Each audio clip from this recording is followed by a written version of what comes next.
نعرہ رسالت، ہم شبیہ انتخاب العلماء، ہم شبیہ انتخاب العلماء، نعرہ تکبیر، نعرہ رسالت۔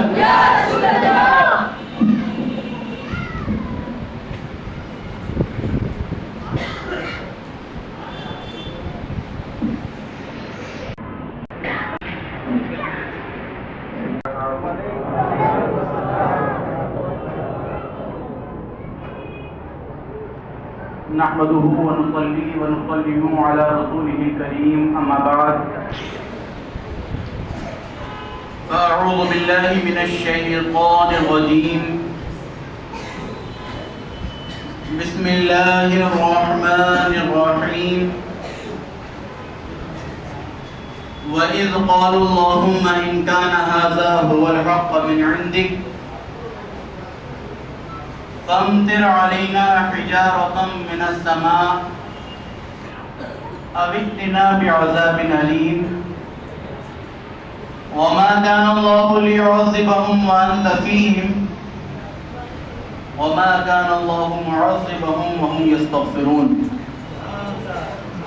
صدق الله البصير القدير وصدق رسوله الرشيد النذير۔ سب سے پہلے ہمارا طریقہ اہل سنت و جماعت کے مطابق اپنے آقا و مولا سیدنا اعلی حضرت امام الانبیاء والمرسلین، مکی مدنی پیارے نبی، رحمت للعالمین، احمد مجتبی محمد مصطفیٰ صلی اللہ تعالی علیہ وسلم کی بارگاہ بے کسبنا ہمیں جھوم جھوم کر نذرانے درود و سلام پیش کریں اور پڑھیں اللہم صلی علی مولانا محمد وعلی آل سیدنا و مولانا محمد بعدد کل شیء معلوم لک ربی ارنی بجمالک غزنی یا رسول اللہ یا رسول اللہ یا رسول اللہ۔ حضرات، جس ماہ مبارک سے ہم اور آپ گزر رہے ہیں، سیدنا غوث اعظم، پیر پیراں، میر میراں، قطب ربانی، محبوب سبحانی، شیخ سید عبدالقادر جیلانی بغدادی رضی اللہ تعالی عنہ سے منسوب ہے، اور نور علی نور والی بات ہے کہ ایک تو غوث اعظم کا ماہ مبارک ہے اور آج جلوس غوثیہ کی، سرکار غوث اعظم کا ڈبل فیضان برس رہا ہے۔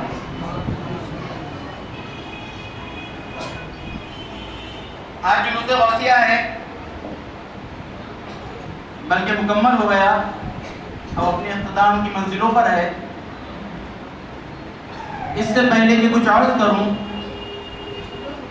والد گرامی سیدنا امیر اہل سنت مجدد دین و ملت حضور مناظر اعظم شیخ العرب والعجم حضرت علامہ مولانا حافظ و قاری مفتی امام سید محمد انتخاب حسین قدیری اشرفی مداری، مترجم و مفسر و محدث مراد آبادی رضی اللہ تعالی عنہ کا لکھا ہوا ایک نعتیہ کلام پیش کرنے کی سعادت حاصل کر رہا ہے۔ سماعت فرمائیں اور ذرا بآواز بلند درود پاک پڑھیں۔ اللہم صلی علی سیدنا مولانا محمد وعلی آل سیدنا مولانا محمد بعدد کل شیء معلوم لک ربی ارنی بجمالک غزنی یا رسول اللہ یا رسول اللہ یا رسول اللہ۔ دل میرا یہ کہتا ہے لمحات وہ آئیں گے، بڑی خاموشی کے ساتھ اب اس طرح نبھے گا یہ رشتہ محبت، اب اس طرح نبھے گا یہ رشتہ محبت کچھ تم قدم بڑھاؤ کچھ ہم قدم بڑھائیں. میں اکیلا محنت نہیں کروں گا, آپ کو محنت کرنی پڑے گی ساتھ. ذرا محبت سے کہیں سبحان اللہ. دل میرا یہ کہتا ہے لمحات وہ آئیں گے.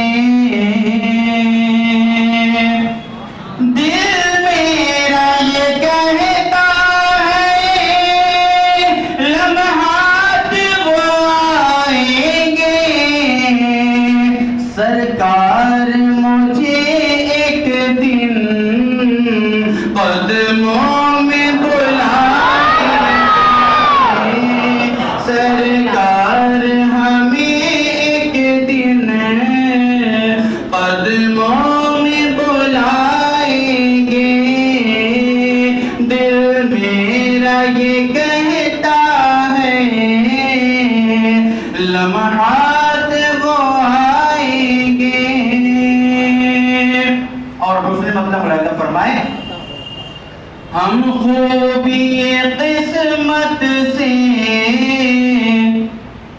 طیبہ کو جو جائیں گے, ہم خوبی قسمت سے طیبہ کو جو جائیں گے.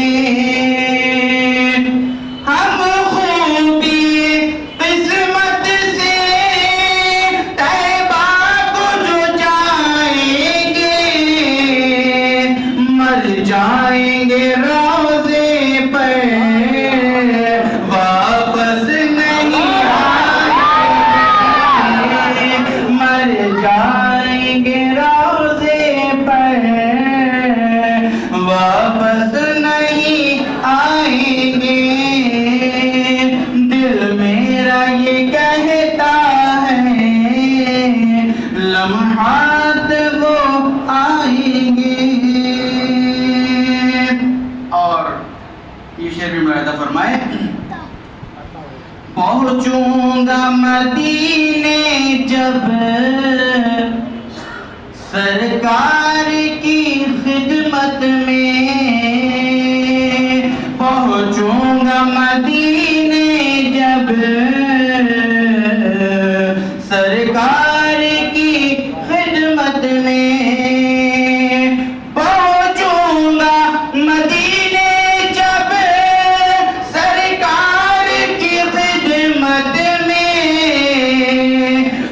عاصی و خاطی کو سینے سے لگائیں گے, مجھے عاصی و خاطی کو سینے سے لگائیں گے.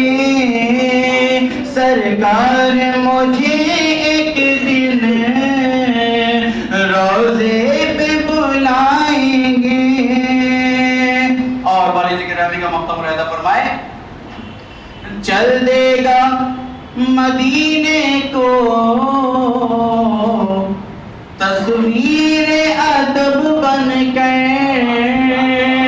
چل دے گا مدینے کو تصویر ادب بن کر, چل دے گا مدینے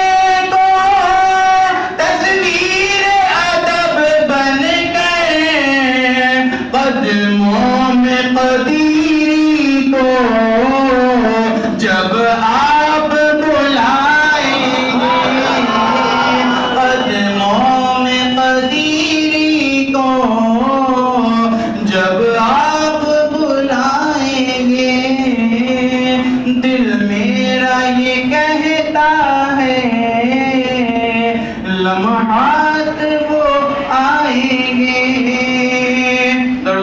اللهم صل وسلم مولانا محمد وعلى آل سيدنا مولانا محمد في عدد كل شيء معلوم. حضرات, پچھلی مرتبہ جب میں شروع سے غوثیہ میں آیا تھا تو بہت مختصر خطاب کیا تھا اور عنوان تھا وما ارسلناک الا رحمۃ للعالمین. محبوب ہم نے آپ کو رحمت بنا کر بھیجا تمام جہانوں کے لیے. اسی عنوان کو آگے بڑھاتے ہیں. وَمَا أَرْسَلْنَاكَ إِلَّا رَحْمَةً لِلْعَالَمِينَ. اے محبوب ہم نے آپ کو رحمت بنا کر بھیجا تمام جہانوں کے لیے. پیارے آقا علیہ الصلوۃ والسلام سب کے لیے رحمت ہے. سوال خیال میں آ سکتا ہے, ذہن و دماغ میں آ سکتا ہے, کیا پیارے آقا علیہ الصلوۃ والسلام کفار و مشرکین کے لیے بھی رحمت ہے؟ کیا پیارے نبی بے ایمانوں کے لیے بھی رحمت ہے؟ تو میں کیا فیصلہ کروں, قرآن کریم سے پوچھ لیتے. نو بارہ ہے, 90 پارے کا چوتھا پاؤ ہے, چوتھے پاؤ کا چوتھا رکوع ہے. رب کائنات ارشاد فرماتا ہے وَإِذْ قَالُوا اللَّهُمَّ إِنْ كَانَ هَذَا هُوَ الْحَقُّ مِنْ عِنْدِكَ فَامْطِرْ عَلَيْنَا حِجَارَةً مِنَ السَّمَاءِ أَوِ ائْتِنَا بِعَذَابٍ أَلِيمٍ. کفار و مشرکین نے اللہ کو چیلنج کیا. وَإِذْ قَالُوا اللَّهُمَّ, کفار نے کہا اے اللہ إِنْ كَانَ هَذَا هُوَ الْحَقُّ, اگر ہی تیرے نزدیک سچے ہیں. کون؟ پیارے نبی علیہ الصلوۃ والسلام. پیارے آقا کو کہہ رہے ہیں کفار و مشرکین اللہ سے کہ اگر یہ تیرے نزدیک سچے ہیں, ہم انہیں تیرا رسول نہیں مانتے, ہم انہیں تیرا پیغمبر نہیں مانتے, ہم انہیں تیرا حبیب تیرا محبوب نہیں مانتے, اسلام کو تیرا دین نہیں مانتے, قرآن کو تیری کتاب نہیں مانتے, اور اگر یہ سچے ہیں, تیرا دین سچا ہے, اسلام سچا ہے, قرآن سچا ہے, تو فَامْطِرْ عَلَيْنَا حِجَارَةً مِنَ السَّمَاءِ, تو ہم پر آسمان سے پتھروں کی بارش نازل فرما. کون چیلنج کر رہا ہے؟ کفار و مشرکین اللہ کو چیلنج کر رہا ہے کہ نہیں مانتے. بندے مالک کو چیلنج کر رہے ہیں, مخلوق خالق کو چیلنج کر رہی ہے کہ نہیں مانتے. اور اگر ہیں تو فَامْطِرْ عَلَيْنَا حِجَارَةً مِنَ السَّمَاءِ, ہم پر آسمان سے پتھروں کی بارش نازل فرما دے. اللہ تعالیٰ نے کیا جواب ارشاد فرمایا؟ اور ہاں, ہم پر آسمان سے پتھروں کی بارش نازل فرما دے, اب ائتنا بعذاب الیم, یا اور کوئی سخت عذاب نازل فرما دے. اللہ تعالیٰ نے کیا جواب دیا؟ وَمَا كَانَ اللَّهُ لِيُعَذِّبَهُمْ, اے محبوب ہم ان پر عذاب نازل نہیں کریں گے, ہم ان پر عذاب نہیں بھیجیں گے. کیوں؟ اے اللہ, کیا پیارے نبی تیرے محبوب نہیں ہے؟ کیا پیارے نبی تیرے رسول تیرے پیغمبر نہیں ہے؟ کیا قرآن تیری کتاب نہیں ہے؟ کیا اسلام تیرا دین نہیں ہے؟ اس لیے نہیں کہ پیارے نبی اللہ کے رسول نہیں ہیں, اس لیے نہیں کہ اسلام اللہ کا دین نہیں ہے, اس لیے نہیں کہ قرآن اللہ کی کتاب نہیں ہے, بلکہ اس لیے ہم ان پر عذاب نہیں بھیجیں گے وَأَنْتَ فِيهِمْ, کیونکہ ان میں تم موجود ہو, ان میں تم موجود ہو. اور اللہ ہم نے آپ کو رحمت بنایا ہے, جہاں آپ ہو وہاں اللہ کا عذاب نازل نہیں ہوگا.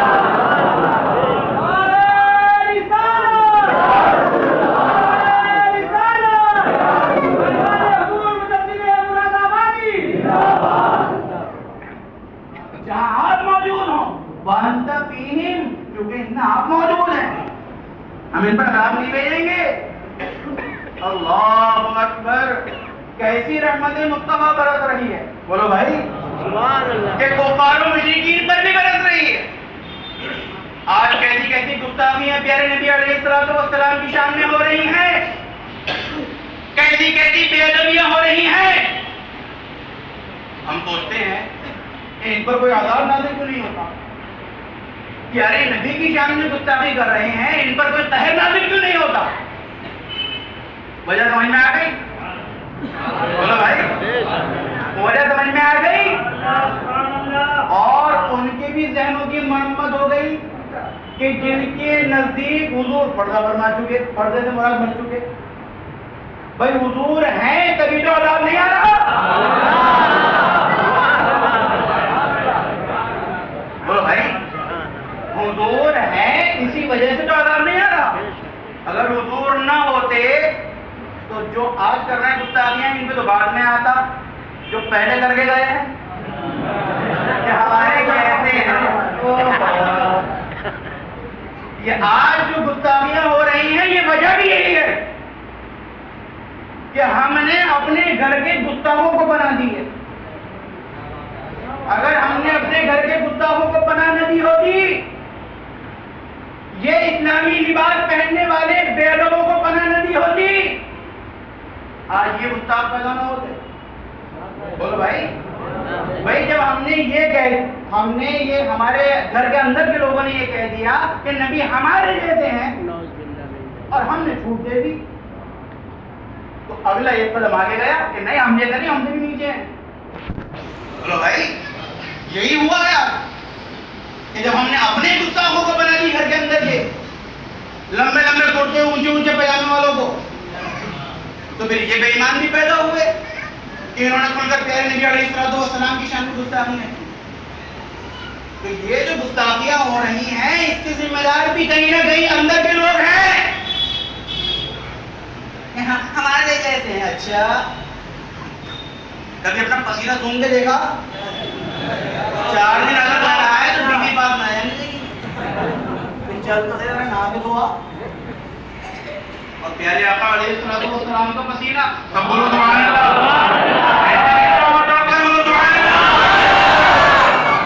پیارے نبی کا پسینہ کہ دلہنیں اپنی خوشبو میں اور خوشبو ملانے کے لیے پیارے نبی کا پسینہ لے کر جاتی. تو نہ نہایا پر ایک مئی جون کی گرمی میں نہا کے دیکھیے, ارے دوست بھی دور آئیں گے, چل نہا کے دھو آؤ وہ بھی ڈیٹول کے ساتھ. لائف بوائے آ کے بتائیے. تو میرے بھائیوں,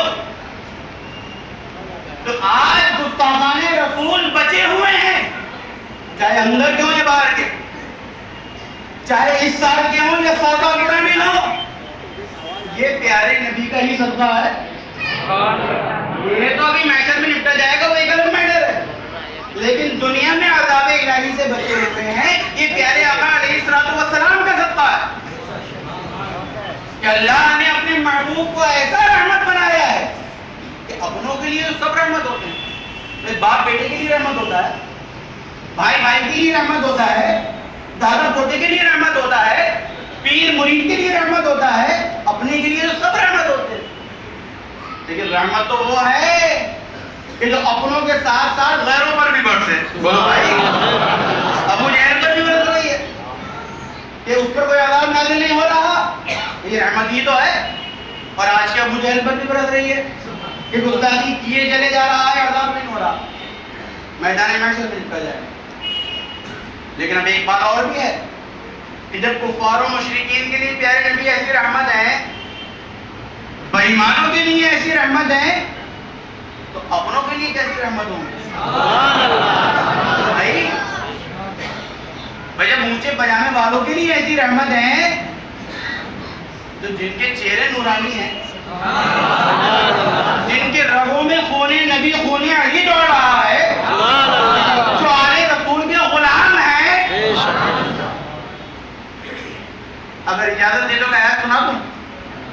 بولو بھائی, ڈر رہے ہو تو آگے ماریں گے, اپنے گھر میں بیٹھو, ڈرو مت. ہم تو وہ ہیں کہ وہاں جا کے بھی سنا کے آئیں گے, اور سنا کے آئے ہیں میرے والد گرامی, پورا شہر گواہ ہے اس بات کا. بولو بھائی, 5واں پارہ ہے, 5ویں پارے کا دوسرا پاؤ ہے, دوسرے پاؤ کا دوسرا رکوع ہے. اور کائنات ارشاد فرماتا ہے وَمَا أَرْسَلْنَا مِن رَّسُولٍ إِلَّا لِيُطَاعَ بِإِذْنِ اللَّهِ وَلَوْ أَنَّهُمْ إِذ ظَّلَمُوا أَنفُسَهُمْ جَاءُوكَ فَاسْتَغْفَرُوا اللَّهَ وَاسْتَغْفَرَ لَهُمُ الرَّسُولُ لَوَجَدُوا اللَّهَ تَوَّابًا رَّحِيمًا. وَتَوَكَّلُوا سبحان اللہ. وَمَا أَرْسَلْنَا مِن رَّسُولٍ, اور نہیں بھیجا ہم نے کوئی رسول, إِلَّا لِيُطَاعَ بِإِذْنِ اللَّهِ, مگر اس لیے کہ اس کی اطاعت کی جائے. ہم نے جو رسولانی نظام کو بھیجا ہے، انبیاء کرام کو بھیجا ہے، اس لیے بھیجا ہے کہ ان کی اطاعت کی جائے، ان کی فرمان برداری کی جائے. وَلَوْ أَنَّهُمْ إِذْ ظَلَمُوا، اور جنہوں نے ظلم کر لیے. ہم نے اس کام کے لیے بھیجا تھا کہ ان کی اطاعت کرنی ہے، ان کی فرمان برداری کرنی ہے، اور جنہوں نے ان کی اطاعت نہیں کی انہوں نے کیا کیا؟ وَلَوْ أَنَّهُمْ إِذْ ظَلَمُوا أَنفُسَهُمْ، انہوں نے اپنی جانوں پر ظلم کیا. وَلَوْ أَنَّهُمْ إِذْ ظَلَمُوا، جنہوں نے ظلم کر لیے ہیں أَنفُسَهُمْ، اپنی جانوں پر، وہ کیا کریں؟ جاؤکا. سبحان اللہ، ایسے نا طور پر بہت سبحان اللہ. اتنا مزہ نہیں آیا ویسے،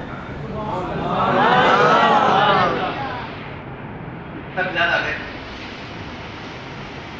جاؤکا، جنہوں نے اپنی جانوں پر ظلم کر لیے ہیں وہ کیا کریں؟ اے محبوب تمہاری بارگاہ میں آ جائیں. اچھا یہ بتاؤ کہ جو یہ کہتے ہیں کہ اب نہیں جا سکتے، اب کچھ مانگ نہیں سکتے، اب کچھ کہہ نہیں سکتے، کیا یہ آیت صرف پیارے نبی کی حیات ظاہری کے لیے؟ کیا قرآن کریم صرف پیارے آقا علیہ الصلوۃ والسلام کی حیات ظاہری کے لیے نازل ہوا تھا؟ بولو بھائی، تو قیامت تک کے لیے نازل ہوا ہے نا؟ قیامت تک کے لیے ہدایت ہے. اگر یہ بات صرف صحابہ کے لیے تھی کہ جاؤ پیارے نبی کے بارگاہ میں، تو آج والے کہاں جائیں گے؟ بولو بھائی آج والے کہاں جائیں گے؟ لیکن آگے اللہ تعالیٰ نے وہ مسئلہ کلیئر کر دیا، جاؤ کا محبوب تمہاری بارگاہ میں جائے. اچھا ایک چیز اور تھی، یہ پیارے نبی کی بارگاہ میں کیوں بھیجا گیا؟ جب والوں کو بھی اور اب والوں کو بھی. بھائی آپ نماز نہیں پڑھتے کس کے مجرم ہیں؟ بولو بھائی، اللہ کے مجرم ہیں نا. روزے نہیں رکھتے کس کے مجرم ہیں؟ اللہ کے مجرم ہیں. زکات نہیں دیتے، حج نہیں کرتے، استطاعت ہونے کے بعد، شاہد نصاب ہونے کے بعد کس کے مجرم ہیں؟ اللہ. اب ایمانداری سے بتاؤ کہ پیارے نبی کی بارگاہ میں جانا چاہیے تھا کہ اللہ کی بارگاہ میں؟ بولو بولو، ڈرو مت، ایمان نہ جائے گا. اللہ کی بارگاہ میں جانا چاہیے. بھائی اللہ کے مجرم ہیں، اللہ کی بارگاہ میں جانا چاہیے. لیکن اللہ رب العزت خود فرما رہا ہے جاؤ کا محبوب تمہاری بارگاہ میں آ جائے. یہ پیارے نبی کی بارگاہ میں کیوں بھیجا گیا؟ اللہ تیرے مجرم ہیں، اپنی بارگاہ میں بلا لے. چھوٹی مسجد میں نہیں، خانقاہ اشرفیہ میں بلا لے، بڑی مسجد ہے. ارے بڑی مسجد میں نہیں، جامع مسجد میں بلا لے. جامع مسجد میں نہیں، عیدگاہ میں بلا لے. عیدگاہ میں بھی نہیں بھیجنا، اور بیت المقدس بھیج دے، بہت بڑی مسجد ہے. بیت المقدس میں نہیں، مسجد نبوی شریف میں کہہ دے وہاں چلے جاؤ، جا کے توبہ کرو. ارے مسجد نبوی شریف میں نہیں، خانہ کعبہ میں بھیج دے، سب سے بڑی مسجد ہے. لیکن بھیجا جا رہا ہے پیارے نبی کی بارگاہ میں. وجہ سمجھو، اللہ رب العزت جہاں رحمان ہے، رحیم ہے، کریم ہے، غفار ہے، وہی پہاڑ بھی تو ہے. بولو بھائی، مرضی ہے چاہے معاف بھی کر سکتا ہے اور چاہے تو عذاب بھی دے سکتا ہے. بچا لے گا کوئی؟ بھائی اللہ تعالیٰ جہاں رحمان ہے، رحیم ہے، وہی قہار بھی تو ہے.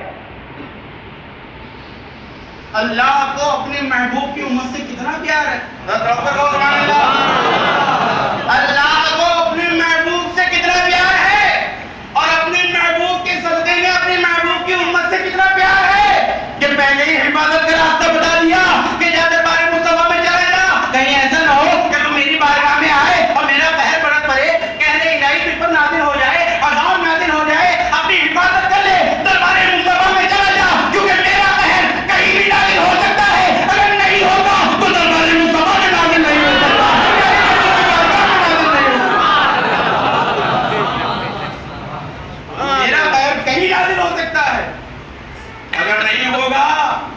تو دربار مصطفیٰ میں نازل نہیں ہوگا، پیارے نبی کی بارگاہ میں نازل نہیں ہوگا. اور کیوں نہیں ہوگا؟ کہ صرف رحمت بنایا ہے، کریم بنایا ہے، رحیم بنایا ہے، قہار اور جبار نہیں بنایا ہے. وہ خود ہے، وہ اپنے محبوب کو صرف رحمت والا بنایا. رحمتیں برسائے جاؤ، اپنا آئے بیگانہ آئے رحمتیں برسائے جاؤ، چھوٹا آئے بڑا آئے رحمتیں برسائے جاؤ. جاؤ کہا ہے محبوب تمہاری بارگاہ میں آ جائے. اچھا چلے گئے پیارے نبی کی بارگاہ میں. اس کے بعد اے اللہ معاف کر دے، فاستغفر اللہ، اللہ سے توبہ کرو، اللہ سے اپنے گناہوں کی معافی مانگے. اچھا یہاں تک بھی بات رہتی تو ان وہابیوں کی طبیعت خوش ہو جاتی کہ دیکھو بھیجا ضرور ہے وہاں پر لیکن مانگنا صرف اللہ سے ہی ہے. بولو بھائی، میں ان کا دل خوش ہو جاتا ہے اس بات پر کہ بھیجا تو ہے لیکن جا کر پیارے نبی سے نہیں مانگنا ہے، جا کر روضہ رسول میں کوئی عرض نہیں لگانی ہے اللہ سے، اے اللہ بخش دے گناہوں کو. لیکن اللہ نے قید لگا دی فاستغفر اللہ، اللہ سے توبہ طلب کریں، واستغفر لهم الرسول، اور پیارے نبی بھی تمہاری سفارش فرما دے. اگر پیارے نبی کی بارگاہ میں بھی پہنچ گئے اور پیارے نبی سے توبہ نہ کروائی، پیارے نبی سے معافی کی طلبگار نہ ہوئے، پیارے نبی سے سفارش نہ کروائی، تو تمہاری وہاں پر توبہ کرنا بھی بیکار ہو جائے گا، تمہارے گناہ بھی معاف نہیں ہوں گے. اور کیا دربار مصطفیٰ میں ٹھیک ہے اللہ سے توبہ طلب کرو لیکن پیارے نبی سے بھی کہو کہ تمہارے لیے معافی طلب کر کے دیں، تمہارے لیے سفارش طلب کر کے دیں. اچھا پیارے نبی سے کہا جائے گا یہ فاستغفر لهم الرسول، اور پیارے نبی بھی تمہاری سفارش فرما دیں. یہ پیارے نبی جو سفارش فرمائیں گے تو کہنا پڑے گا یا ایسے ہی؟ بولو بھائی، میں بغیر کے بھی کام ہو جاتا کہنا پڑے گا نا کہ یا رسول اللہ سفارش فرما دیجیے. اب جب کہنا پڑے گا تو پتہ چل گیا کہ کہا جاتا ہے زندہ سے مردہ سے نہیں کہا جاتا. پیارے نبی جب بھی زندہ تھے، پیارے نبی آج بھی زندہ.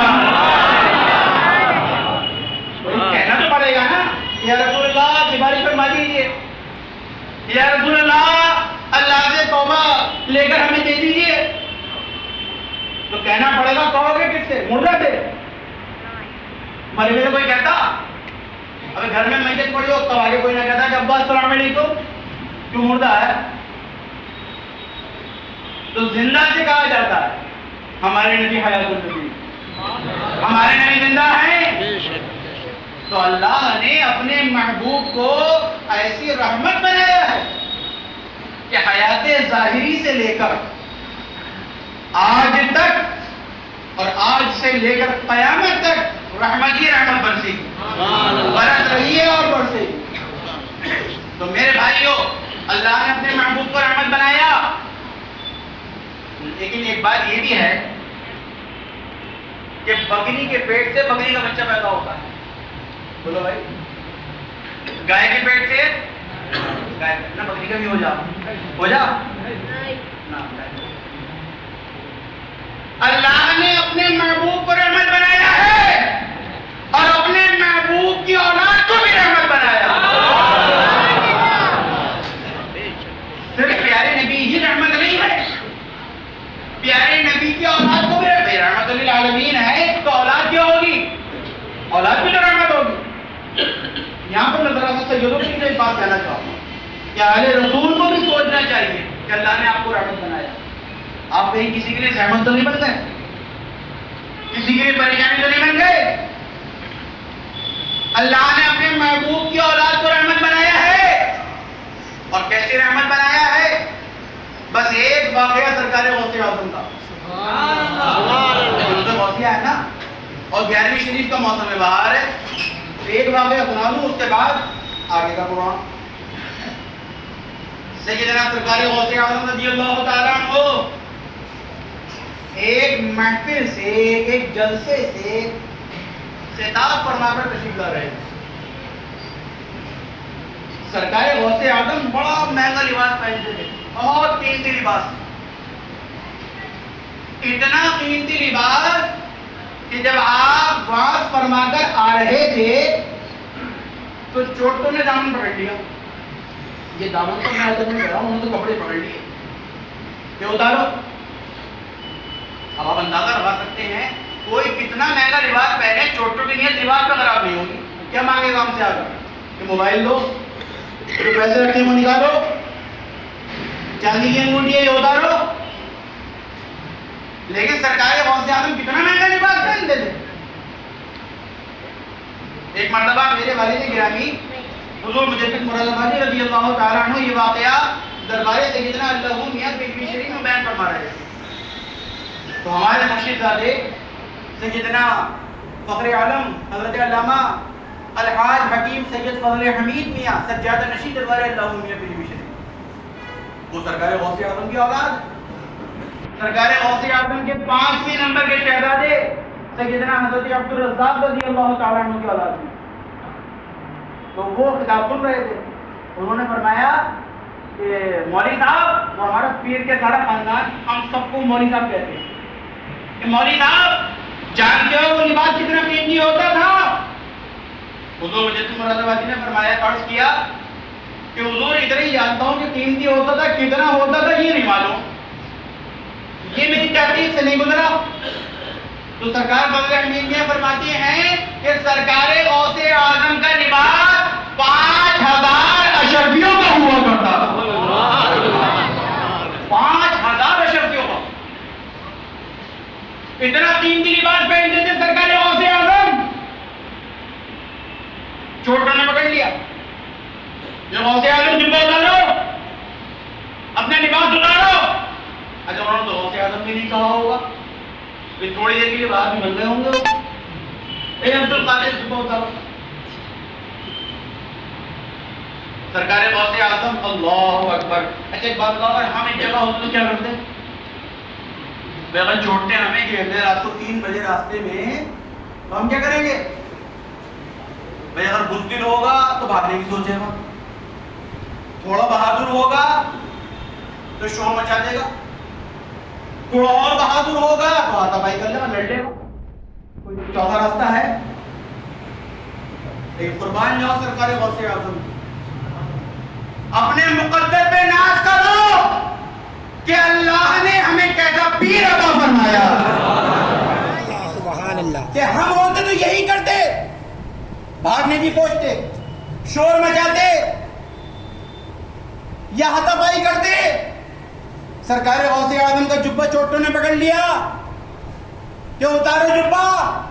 سرکار غوث اعظم بھاگے نہیں, سرکار غوث اعظم نے شور نہیں مچایا, سرکار غوث اعظم نے ہاتھا پائی نہیں کی, بلکہ دست دعا دراز کی ہے. سب بولو سبحان اللہ. دعا کے لیے ہاتھ اٹھائے, اور کیا دعا کی کہ اے میرے مالک و مولا, ان چوٹوں نے تیرے بندے عبد القادر جیلانی کا دامن پکڑ لیا. اگرچہ بری نیت سے پکڑا ہے, اگرچہ ان کی نیت میں پاپ ہے, اگرچہ ان کی نیت میں برائی ہے, لیکن انہوں نے تیرے بندے عبد القادر جیلانی کا دامن پکڑ لیا ہے. اب پکڑ لیا ہے تو قیامت تک چھوڑنے نہیں. اللہ اکبر. سرکار غوث اعظم نے دعا فرمائی کہ اب پکڑ لیا ہے, بھلے ہی سے بری نیت سے پکڑا ہے, خراب نیت سے پکڑا ہے, چوری کی نیت سے پکڑا ہے, ڈکیتی کی نیت سے پکڑا ہے, لیکن اب پکڑ لیا ہے, اب قیامت تک نہ چھوڑنے پائے. لمحے گزرے, میں منٹ کی بات بھی نہیں کروں گا, لمحے گزرے, وہ چوٹ. اچھا ہم بھی کریں گے تو کیا کریں گے بھائی, ہم دعا کریں گے اگر, اور وقت پہ قبول بھی ہو جا تو وقت پہ, اس وقت دعا تو کوئی کرے گا ہی نہیں, اور اگر کرنے پہ آ ہی گئے اور قبول بھی ہو جائے تو زیادہ سے زیادہ کیا ہوگا کہ وہ چوٹے دامن چھوڑ دیں گے, وہ چوٹے آپ کو جانے دیں گے, اچھا وہی چلا جائے گھر کو, یا زیادہ سے زیادہ وہ چوٹے نیک ہو جائیں گے آپ کی دعاؤں سے. لیکن سرکار غوث اعظم نے جبہ چھڑوانے کی کوشش نہیں کی, دعا کی اور اپنا دامن پکڑے رہنے کی دعا کی, اور ایسی دعا فرمائی کہ یہ دعا فرمانے کے بعد وہ چھوٹے کوئی عام نہیں بلکہ اپنے وقت کے ابدال بن گئے ہیں. ولایت کا اونچا مرتبہ عطا فرما دیا. نعرہ تکبیر، اللہ اکبر، جشن غوث الورا زندہ آباد، اذان حضور مجدد مراد آبادی زندہ آباد. اپنے وقت کا ابدال بنا دیا ان چھوٹوں کو. تو یہ ہے رحمت للعالمین کی اولاد، یہ ہے رحمت والے نبی کی اولاد. کہ کیسی رحمت برس رہی ہے. ارے میاں لوگ ولی بناتے بھی ہیں، آج کل کے پیر بھی ولی بنا رہے ہیں. ہاں، اور ان ولیوں کو بھی اللہ دے اور بندہ سے، وہ والا معاملہ ہے. لیکن بنا بھی دے گا تو کس کو ولی بنا گا؟ جو پہلے سے مولانا ہے.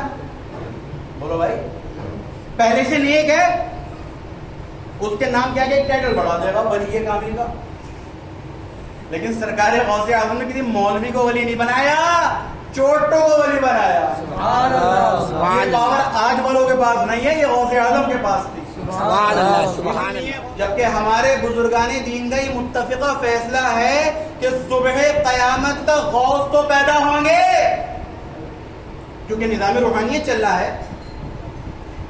بھئی ایک نظام ہے، دنیاوی نظام چلانے کے لیے بھی ایک داروغہ ہوتا ہے، ایس پی سی ڈی ہوتا ہے، ڈی ایم ہوتا ہے.